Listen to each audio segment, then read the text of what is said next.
अस्सलाम वालेकुम रहमतुल्लाहि व बरकातुहू। मोहतरम नाज़रीन, मैं दोबारा आपकी खिदमत आलिया में हाज़िर होने का फैसल करूँ। आज के हमारे इस प्रोग्राम का उन्वान है कि दुश्मन को धूल चटाने वाली तावीज़। लेकिन इससे पहले कि इस अमल के बारे में आपकी खिदमत आलिया में कुछ अर्ज़ करूँ, गुजारिश करता हूँ कि मोहतरम नाज़रीन याद रखें, हमारे जितने भी अमल होते हैं वो सिर्फ़ और सिर्फ जायज़ मकसद के होते हैं। नाजायज़ कामों के लिए, गलत कामों के लिए, हराम कामों के लिए हमारी तरफ से किसी को भी किसी तरीके की कोई इजाज़त नहीं है।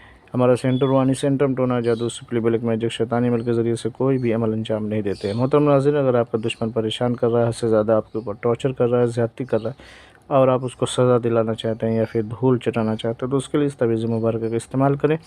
करना क्या है, सबसे पहले तो बावज़ू हो जाएँ, रुबा क़िबला बढ़ जाएँ, अतर लगा करके फिर उसके बाद इस तावीज़ मुबारक को लिखने का आगाज़ करें। कहाँ से लिखेंगे? पहले जो राइट साइड में लिखा हुआ उस पर, फिर उसके बाद लेफ़्ट, फिर उसके बाद लिखा है तबाह तबाह तबाह। दुश्मन का नाम नहीं लिखना है, बतस्वूर करके इस तावीज़ को ज़रा सा अत्र ले लें और उस पर अत्र के अंदर इस तावीज़ को डाल दें और वो शीशी पैक करके अत्र वाली कहीं दफन कर दें। तो आप देखिएगा कि दुश्मन तबाह बर्बाद हो जाएगा। उसको धूल चटाने की सबसे ख़तरनाक तावीज़, लेकिन सिर्फ़ और सिर्फ जायज़ मकसद के लिए दिन में कीजिएगा। इजाज़त के लिए शर्ती वाले कमेंट में जाके अल्लाह मोहम्मद लिख दें, हमारी तरफ से आपको इजाज़त मिल जाएगी। फिर मिलते हैं दोस्तों नशिस्त में, तब तक के लिए खुदा हाफ़िज़, अल्लाह हाफ़िज़, अस्सलामु अलैकुम व रहमतुल्लाहि व बरकातुहू।